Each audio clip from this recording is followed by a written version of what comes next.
Greetings, fellow targeted American. A while back, I chatted with a lady named Jennifer McLegan. She was viciously targeted. Her neighbors threatened her life. Police informed her to not call back, that they would not help. Department of Homeland Security did nothing. Police did nothing. The police chief, marshals, nobody did anything. InfraGard, FBI. So people around the United States drove to her house to protect her. Essentially, they did the work of law enforcement and the federal government combined. Because this lady had men which stood outside her daughter's bedroom window armed with a weapon. Dead animals were thrown on their property along with feces. They were systematically harassed. And situations like that, fellow TIs, where you have to protect your kids, the first thing which should be on your mind is a gun for house protection. You want to be able to protect your children, right? If you see that the FBI and no federal agency will intervene, well, it makes sense. And that doesn't make you a potentially dangerous person to want to feel safe in your house and to want to protect yourself. But our enemies will say, oh, he's potentially dangerous, you know? And then here's what's even more of a trip. They go out of their way to try to drive people to mental instability. And then they try to say you're a threat because you stand up to the threat and you try to get support. Now, in the case involving Jennifer McLegan, this case didn't involve the federal government, as far as I know. It just involved a group of racist people. And there are cases as such where a person relocates into a predominantly white area and they're viciously harassed by their neighbors. I knew a lady in San Antonio, Texas, that had reached out to me and she was being viciously harassed. One day we were chatting on the phone. I had my phone on speakerphone and I could tell hers was on speaker and I could hear boom, boom, boom, boom, boom. It was somebody banging on her front door. So when she goes to the front door, two guys had ran off. Well, when she went to police said, oh, she's delusional, she's schizophrenic, but she had no history of mental illness. But she was being written off as being mentally ill because she had complained about being targeted, and police were like, nobody targets people around here. It's a middle-class neighborhood. So weeks pass by, and I see her on the news. She has no criminal record, no history of mental illness, has never taken any type of prescription medications. We had chit-chatted about that. She doesn't hear voices. She's very coherent. So she calls the police because she feared for her safety. I guess that same crap with those people banging on the doors and banging on windows was happening again. And she ran into her bathroom and she had her gun with her. And she was in a state where she was freaked out.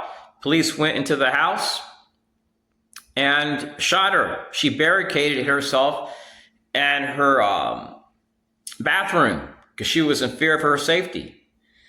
So I don't believe police did it deliberately. They probably seen that she was freaked out and had a gun, and for their safety, they took her out.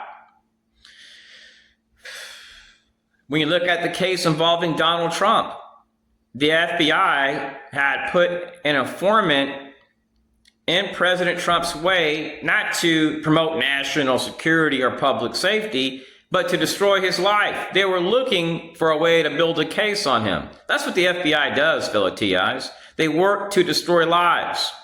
And I've received letters from people which have worked for the FBI. They've told me that was their job, working to destroy Americans' lives.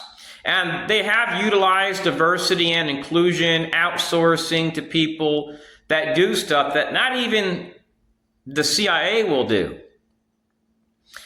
There are cases where people are harassed at airports. No joke, when I was in Colombia, I was harassed at a mall In the same exact way I was harassed here in Florida at malls. And from my video evidence, it shows partners to the Central Intelligence Agency.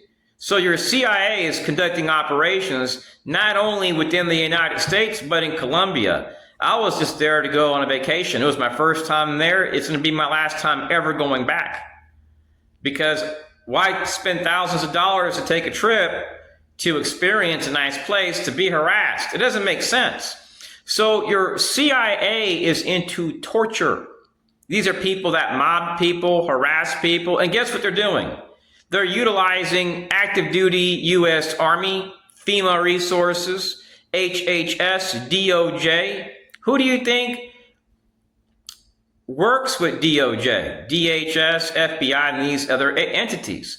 Now, I'm not bad-mouthing them because they're not all bad. I want to stress the importance of nonviolence, fellow TIs. Walking away from the threat is the best thing. It would be different if you were just dealing with 2 or 3 people.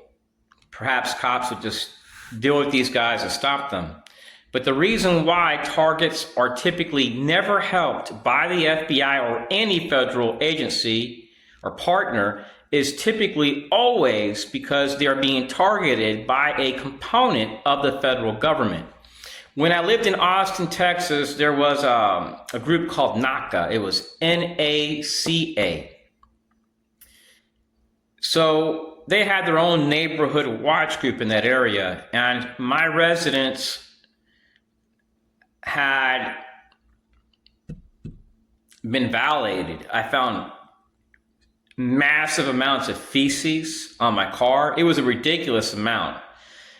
I had experienced a house break-in. My house was the first one to ever experience a break-in in that area. It was a decent place to live, but I had some enemies. And I remember there were times that I would exit my place and there was an apartment about 100 yards away, and these guys were surveilling my place. And one day I went to walk to the mailbox and I heard this guy talking on his radio outside on his patio saying the target is exiting his house, is walking this way. I'm like, oh crap, these guys are surveilling me.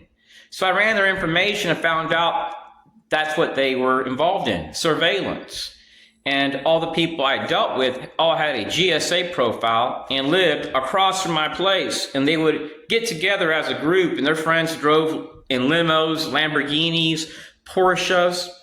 And that what I was experiencing was an extreme case of surveillance and targeting, which would have required like a group like the CIA or some type of clandestine group to fund this.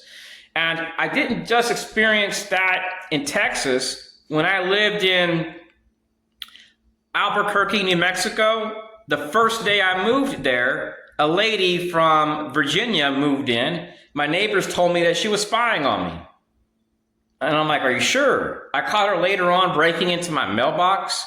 I was getting harassed. I was getting surveilled by this lady. And I was threatened by another man that same day from Virginia. I remember the bouncer saying, hey, where are you from? The guy said Virginia.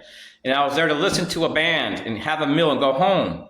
And I have her tag number on a YouTube page that I had to unlist all the videos due to threats and harassment. The channel is called First Amendment to the United States Constitution. For some strange reason, my username has been changed on YouTube, so you may have to go to like my Twitter page called Restricted75921, and you should find that channel or links to it. So that way you can see the profile picture shows her tag.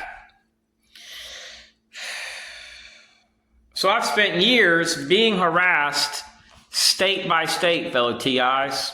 And I've never once reacted with violence. I've been targeted since 1996. So if I can do this, you can do this also. Violence is not the answer, fellow TIs. Exposing the threat is.